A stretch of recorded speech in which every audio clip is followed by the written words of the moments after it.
ஆண்டவருடைய ஆவி என்மேல் உள்ளது, ஏனெனில் அவர் எனக்கு அருள் பொழிவு செய்துள்ளார். ஏழைகளுக்கு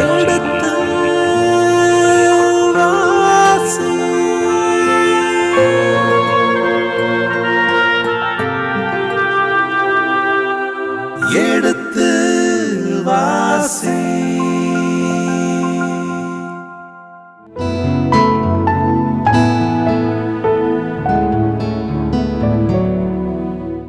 இனி இதயங்களே எடுத்து வாசி நிகழ்ச்சியில் சாமுவேலின் முதல் புத்தகத்துடனான விவிலிய விளக்கங்களுக்கு செவிமடுத்துக் கொண்டிருக்கின்றோம்.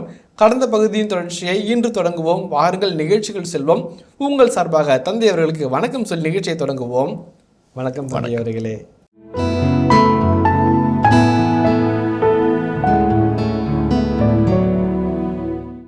மிகவும் அழுதார்.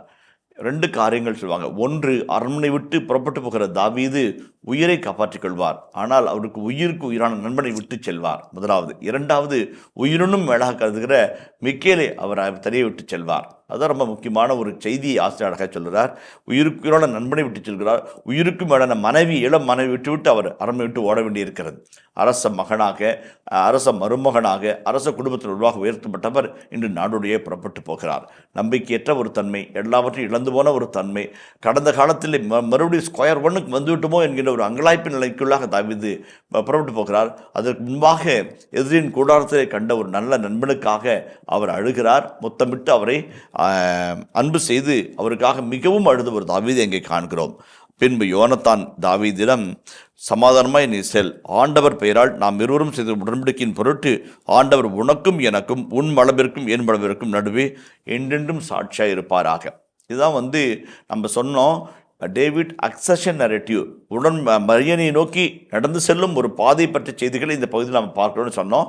இப்போ ஆசிரியருடைய வெளிப்பாட்டுடைய வார்த்தைகள் என்ன அர்த்தத்தில், இறைவனுடைய பெயரால் ஆண்டவர் சாட்சியாக இருப்பாராக, உன் மரபுக்கும் என் மரபுக்கும் உன் வழிக்கும் என் வழிவழி தோன்றலுக்கும் இடையே ஆண்டவர் சாட்சியாக இருப்பாராக.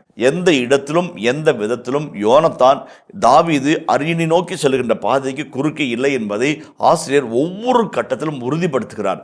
மனமுவந்து தானாய் நான் உனக்கு போட்டி இல்லை, நீ ஆண்டவர் பேரில் ஆசிரியர் பெற்றவனா என்றால் நீ தான் அரசனாவா என்பதை தன் படற்கடங்களை கொடுப்பதன் மூலமாக, உடைகளை கொடுப்பதன் மூலமாக, தன் தந்தைக்கு எதிராக வெகுண்டெழுந்து தாவீதின் சார்பாக பேசுவதன் மூலமாக, உடன்படிக்கையின் செய்து கொள்வதுமாக யோனத்தானை தாவீது சார்பு நபராக காட்டுகிறார், தாவீதுடைய நபராக காட்டுகிறார்.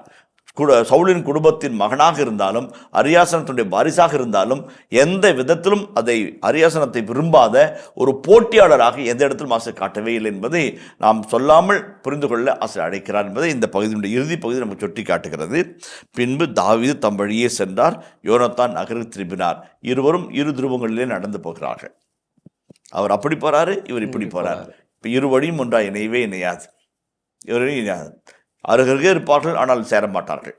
அதான் இந்த இறுதியான ஒரு செய்தியாக அந்த பகுதி நிறைவு பெறுகிறதை நாம் காண்கிறோம். இந்த 20ஆம் அதிகாரம் நட்பு பற்றிய ஒரு சொற்சித்திரம் என்று நாம் இந்த முற்பகுதியிலே முன்னிலே சொன்னோம். தாவீது யோனத்தான் பற்றிய நட்பின் உறவு பாராட்டலை மிக அழகாய் ஆசிரியர் படம் பிடித்து காட்டிய பல செய்திகளை நாம் கண்டோம். இந்த இடத்துல சில வாழ்வியல் சிந்தனைகளை விழியத்தின் அடிப்படையில் நம்ம பிற்பன்றோம். சீராக்கி ஞானம் 6ஆம் அதிகாரம் 5ஆம் வசனத்தை வாசிப்போமே. இன்சொல் நண்பர் தொகையை பெருக்கும், பண்பான பேச்சு உன் மதிப்பை உயர்த்தும். அனைவரோடும் நட்புடன் பழகு, ஆனால் 1000ல் ஒருவரே உனக்கு ஆலோசகராய் இருக்கட்டும். இந்த 5-6 வசனங்கள் தாவீது மற்றும் யோனத்தான் நட்புக்கு அருமையானது. நம்ம 42 வசனங்களில் பார்த்தோம். அதுக்கு முன்றைய பகுதியில் பார்க்கிறோம், யோனத்தான் ஒருபோதும் ஒரு காலம் எவர் பேச்சை கேட்டும் எவருடைய தாக்கத்தினாலும் பாதிப்பினாலும் தாவீதை பற்றி ஒற்றை சொல் எலி சொல் சொல்ல கிடையாது. ஒற்றை சொல் எலி சொல் கிடையாது. இன்சொல் நண்பர் தொகை பெருக செய்யும். நாம் மற்றவர்களை பற்றி நலமாக பேசும்போது நட்புணர்வுக்குள்ளாக மற்றவரை இழுத்து வருகிறோம். அந்த நலமான பேச்சு தான் நம்ம நட்புணர்வின் ஆரம்பத்தை மறந்துவிடக்கூடாது.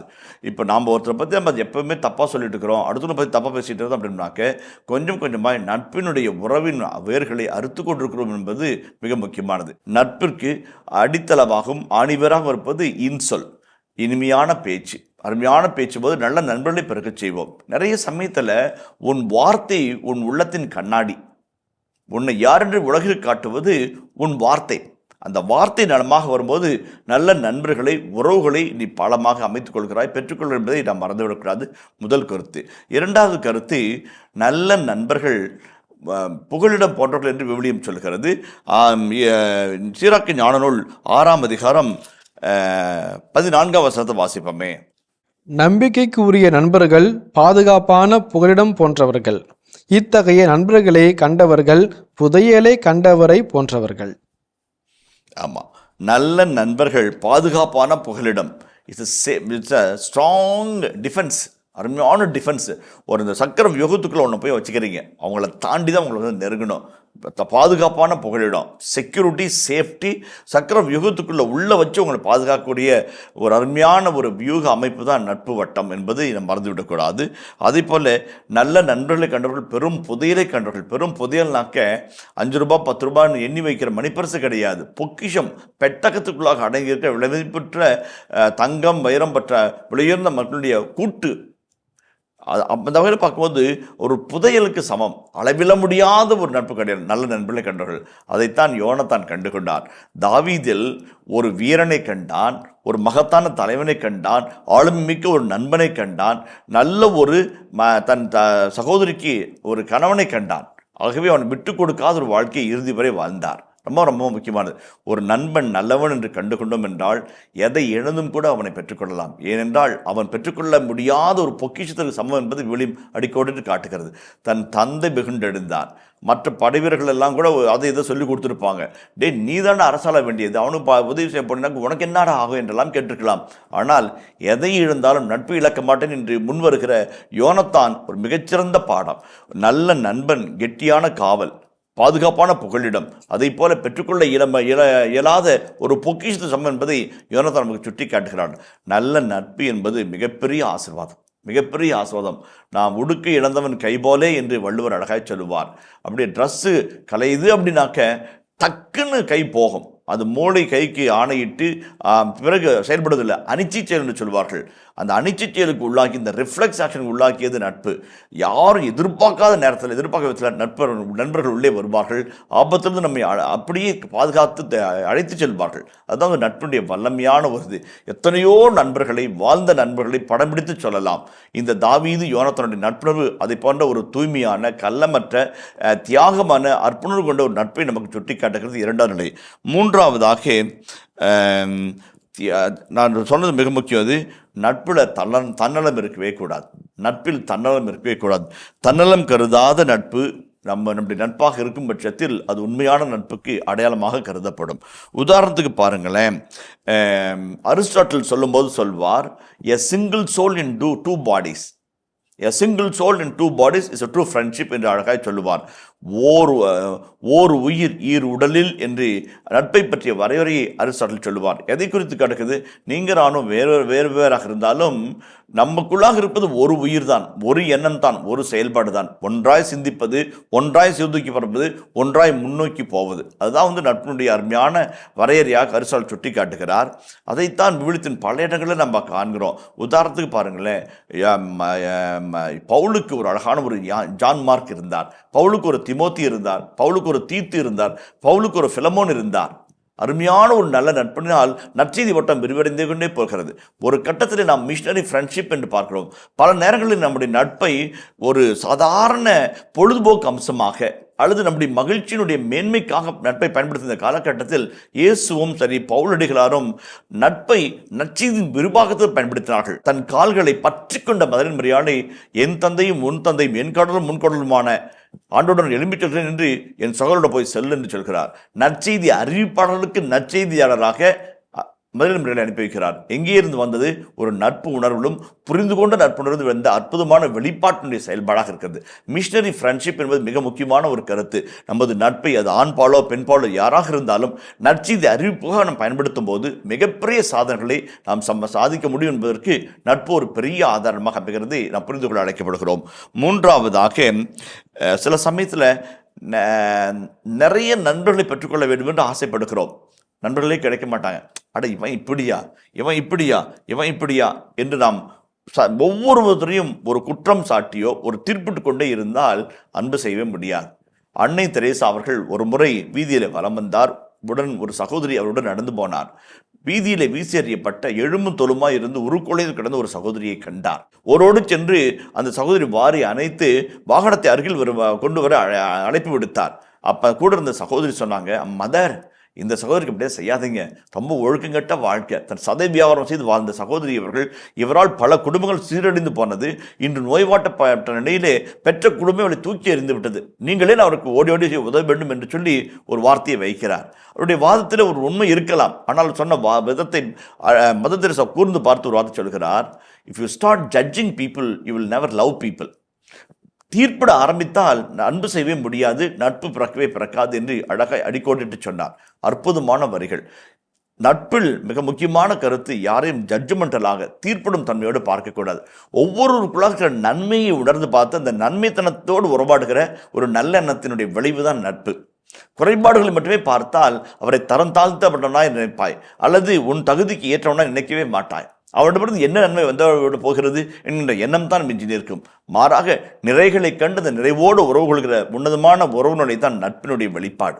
அதைத்தான் யோனத்தான் தாவீதிடம் இருக்கிற நன்மைத்தனத்தை கண்டு, அவருடைய ஆளுமையை கண்டு, அவருடைய வீரத்தை கண்டு, அவனுக்கு நன்மைத்தனத்தை கண்டு அதோடு உறவு பாராட்டுகிறார். என் தந்தைக்கு எதிரி இவன், என் அரியாசனத்துக்கு போட்டியாள் இவன், அதையெல்லாம் அவர் பார்க்கவில்லை. அப்படி பார்த்தால் நட்பு பிறந்திருக்காது, பிறந்த நட்பு வளர்ந்திருக்காது என்பதை நாம் உறுதிப்படுத்திக் கொள்ள வேண்டும்.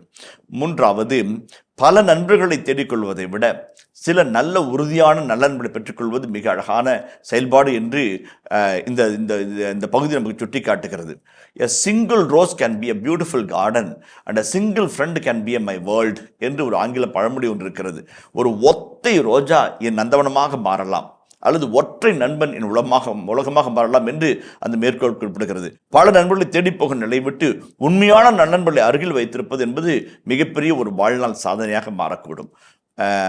ஓவு சிதம்பரனாரும் ஜீவாவும், சுப்பிரமணிய பாரதியும், சோமசுந்தர பாரதியும், இப்படி பல நல்ல நண்பர்களை அடுக்கிக் கொண்டே போகலாம். நல்ல நண்பர்களினால் பல நன்மைத்தனங்களும் பல அற்புதமான சித்தாந்தங்களும் உலகில் வந்த செய்திகளும் உண்டு. பல நண்பர்களை பெருமையாக கொள்வதை விட நல்ல உறுதியான தரமுள்ள நண்பர்களை அருகில் வைப்பது சிலராக இருந்தாலும் அது பெருமையாக நினைக்கப்பட வேண்டிய ஒன்றாக இந்த பகுதி நமக்கு சுட்டி காட்டுகிறது. வாழ்வின் பல பகுதிகளை திருத்தி எழுதவும் கரைபடிந்த பக்கங்களின் கரைகளை போக்குகளும் உதவுவது நல்ல நட்பின் உணர்வு. நட்பினால் வீழ்ந்தவர்களை விட நட்பினால் வாழ்ந்தவர்கள் உண்டு என்பதை இந்த பகுதி சுட்டி காட்டுகிறது. ஒரு தாவீதுக்கு ஒரு யோனத்தான், உனக்கு யார் என்ற ஒரு கேள்வியை என்பாக வைத்து இந்த பகுதி நிறைவு செய்வதாக நான் உணர்கிறேன். நன்றி தந்தை அவர்களே. நல்லதொரு விளக்கம், நட்பை பற்றிய ஒரு விளக்கம், நட்புக்கு எடுத்துக்காட்டான விளக்கத்தை வழங்கியிருக்கிறீர்கள். மிகவும் நன்றி தந்தை அவர்களே. இனிய இதயங்களே, இதுவரை நாம் சாமுவேல் முதல் புத்தகத்தின் 20ஆம் அதிகாரத்திற்கான விவிலிய விளக்கங்களுக்கு செவிமடுத்திருக்கின்றோம். இனி இந்த பகுதியின் இறை வசனங்களுக்கு செவிமடுப்போம். சாமுவேல் ஆகமம் முதல் நூல், அதிகாரம் 20. பின்பு தாவீது ராமாவிலிருந்த நாவோத்திலிருந்து புறப்பட்டு சென்று யோனத்தானிடம் வந்து, நான் செய்தது என்ன? நான் செய்த குற்றம் என்ன? உன் தந்தைக்கு எதிராக நான் செய்த பாவம் என்ன? பின்பு ஏன் என்னை கொல்ல தேடுகிறார் என்று கேட்டார். அதற்கு அவர், ஒரு காலும் இல்லை, நீ சாக மாட்டாய். இதோ என்னோடு கலந்தாலோசிக்காமல் என் தந்தை பெரிதோ சிறிதோ எதுவும் செய்ய மாட்டார். இச்செயலை மட்டும் என் தந்தை மறைப்பானேன்? அப்படி நடக்காது என்றார். அதற்கு தாவீது, உன் கண்களில் எனக்கு இரக்கம் கிடைத்துள்ளது என்று உன் தந்தைக்கு நன்கு தெரியும். ஆகையால் யோனத்தான் இதை அறிய நேர்ந்தால் அவன் வேதனை அடைவான் என்று அவர் நினைக்கிறார். ஆனால் இது உண்மை. எனக்கும் சாவுக்கும் ஓரடி தூரம்தான் உள்ளது. வாழும் ஆண்டவர் மேல் ஆணை, உன்மேலும் ஆணை என்றார். அப்பொழுது யோனத்தான் தாவீதிடம், உன் விருப்பப்படி நான் உனக்கு எதுவும் செய்ய தயார் என்றார். தாவீது யோனத்தானை நோக்கி, இதோ நாளை அமாவாசை, அரசரோடு நான் பந்தியில் இருக்கும் நாள். ஆனால் 3ஆம் நாள் மாலை வரை வெளியில் சென்று ஒளிந்திருக்க எனக்கு விடை கொடு.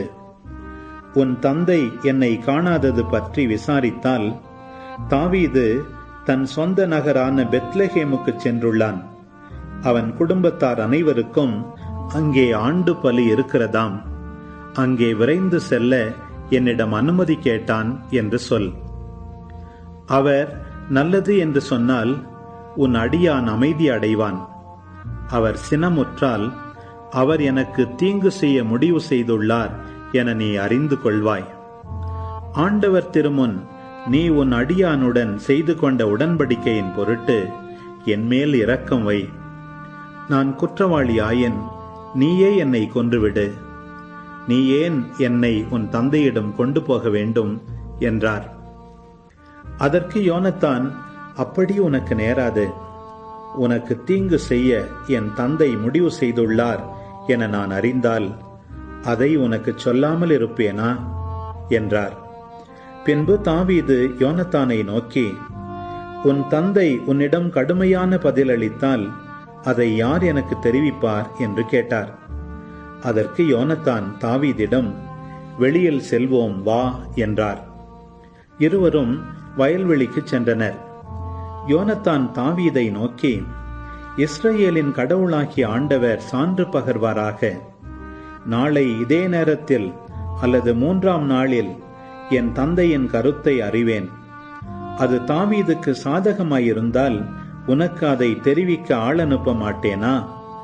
ஆனால் என் தந்தை உனக்கு தீங்கு செய்ய விரும்பியுள்ளதை அறிந்தும் அதை நான் உனக்கு வெளிப்படுத்தி உன்னை பாதுகாப்புடன் அனுப்பி வைக்காவிடில் ஆண்டவர் என்னை தண்டிப்பாராக. ஆண்டவர் என் தந்தையுடன் இருந்தது போல் உன்னோடும் இருப்பாராக. நான் தொடர்ந்து உயிருடன் இருந்தால் நான் சாகாதவாறு ஆண்டவரின் பொருட்டு என்மேல் இரக்கம் வை.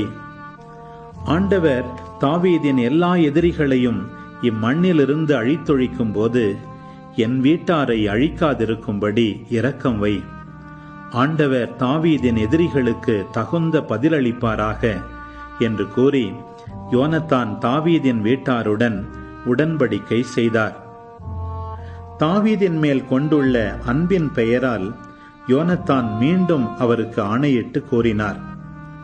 ஏனெனில் அவர் தாவீதின் மீது தம் உயிர் என அன்பு கொண்டிருந்தார். பின்பு யோனத்தான், நாளை அமாவாசை, உனது இருக்கை காலியாக இருப்பதை கண்டு உன்னை பற்றி விசாரிப்பர். 3ஆம் நாள் உன்னை கண்டிப்பாக தேடுவர். ஆதலால் நீ முன்பு ஒளிந்திருந்த இடத்திற்கே போ. அங்கே ஏசேல் கல் அருகில் ஒளிந்து கொண்டிரு.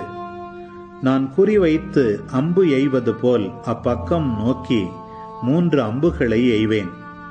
பின்பு போய் அம்புகளை தேடி வா என்று ஒரு பையனை அனுப்புவேன். நான் அவனிடம், இதோ அம்புகள் உனக்கு இப்பக்கம் கிடக்கின்றன, அவற்றை கொண்டு வா என்பேனாகில், நீ என்னிடம் வா. ஏனெனில் வாழும் ஆண்டவர் மேல் ஆணை, உனக்கு பாதுகாப்பு உண்டு, ஆபத்து நேராது. மாறாக, இதோ அம்புகள் உனக்கு அப்பக்கம் கிடக்கின்றன என்று அந்த பையனிடம் சொல்வேனாகில் நீ ஓடிவிடு. ஏனெனில் ஆண்டவரே உன்னை அனுப்பி வைக்கிறார். நீயும் நானும் பேசியவற்றிற்கும் உனக்கும் எனக்கும் நடுவிலும் ஆண்டவரே என்றென்றும் சாட்சியாக இருப்பார் என்றார். ஆதலால் அவ்வாறே தாவீது வயல்வெளியில் ஒளிந்து கொண்டார். அமாவாசை நாள் வந்தபோது உணவருந்த அரசர் அமர்ந்தார். அரசர் சுவரோரம் இருக்கும் தமது இருக்கையில் வழக்கம் போல் அமர்ந்தார். சவுலுக்கு எதிரில் யோனத்தானும் பக்கவாட்டில் அப்னேரும் அமர்ந்தனர். ஆனால் தாவீதின் இருக்கை காலியாயிருந்தது. இருப்பினும் அவனுக்கு ஏதோ நேர்ந்துள்ளது, அவன் தூய்மையின்றி இருக்கலாம், கண்டிப்பாக அவன் தீட்டாயிருக்க வேண்டும் என்று நினைத்து சவுல் அன்று ஏதும் சொல்லவில்லை. ஆனால் அமாவாசைக்கு அடுத்த நாளும் தாவீதின் இருக்கை காலியாக இருந்தது.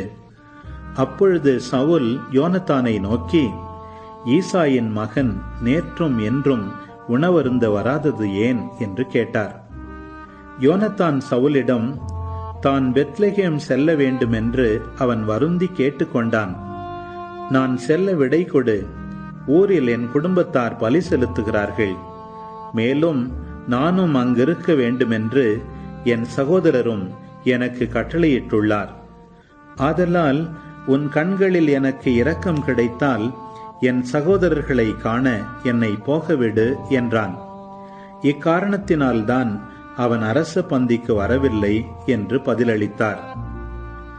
அப்பொழுது யோனத்தான் மீது சவுல் கடும் சினமுற்று அவரை பார்த்து, பொய்யும் புரட்டும் நிறைந்த பெண்ணின் மகன் நீ, உனக்கும் உன் மானங்கெட்ட தாய்க்கும் அவமானமாயிருக்கும்படி நீ ஈசாயின் மகன் மீது அன்பு கொண்டுள்ளாய் என்பதை நான் அறியேனா?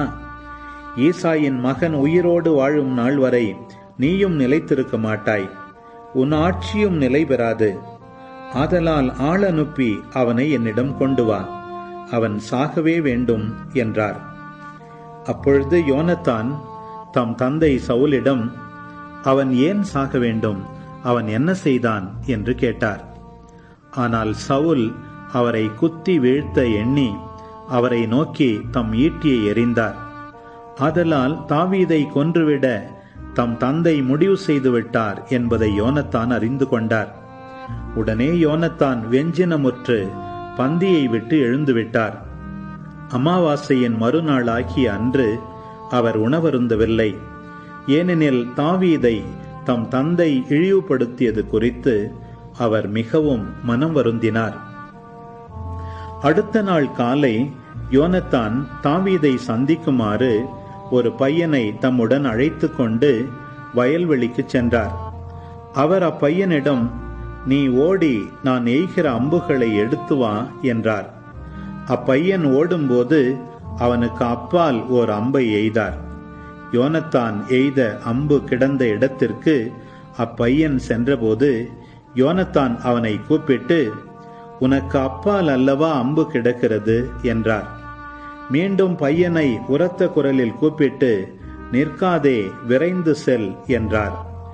அப்பொழுது யோனத்தானின் பையன் அம்புகளை பொறுக்கிக் கொண்டு தன் தலைவனிடம் திரும்பினான். யோனத்தானுக்கும் தாவீதுக்கும் மட்டுமே அதன் பொருள் தெரியும். ஆனால் அப்பையனுக்கோ ஒன்றும் தெரியாது. பின்பு யோனத்தான் தம் படைக்கலன்களை பையனிடம் கொடுத்து, இவற்றை நகருக்கு எடுத்துச் செல் என்று பணித்தார். பையன் அங்கிருந்து சென்றவுடன் தாவீது தென்புறம் தாம் ஒளிந்திருந்த இடத்தினின்று வெளியே வந்து முகங்குப்புற விழுந்து 3 முறை வணங்கினார். அதன் பின் அவர்கள் ஒருவரை ஒருவர் முத்தம் செய்து அழுதார்கள். தாவீது மிகவும் அழுதார். பின்பு யோனத்தான் தாவீதிடம், நீ சமாதானமாய்ச் செல்.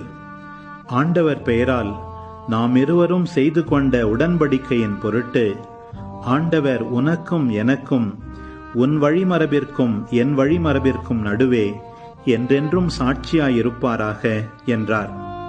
பின்னர் தாவீது தம் வழியே சென்றார். யோனத்தான் நகருக்கு திரும்பினார். இதன் தொடர்ச்சியை மீண்டும் அடுத்த பகுதியில் பார்ப்போம். அதுவரை இணைந்திருங்கள். இயேசுவுக்கே புகழ், இயேசுவுக்கே நன்றி, மரியே வாழ்க. இந்த பால்வெளி நடக்கும்போது பல்வேறு மனிதர்களை சந்திக்கிறார், பல்வேறு நிகழ்வுகளை சந்திக்கிறார். ஆண்டவரை பற்றிய அறிவில் தன்னை உறுதிப்படுத்திக் கொள்கிறார். நடக்கிற நிகழ்வுகளிலும் சவால்களிலும் பல்வேறு விதமான அனுபவங்களை பெற்று உள்ளத்திலும் சிந்தனையிலும் ஆண்டவரை நோக்கிய திருச்சட்டத்தை செயல்படுத்துவதிலும் உறுதியும் வளமையும் பெறுகிறார்.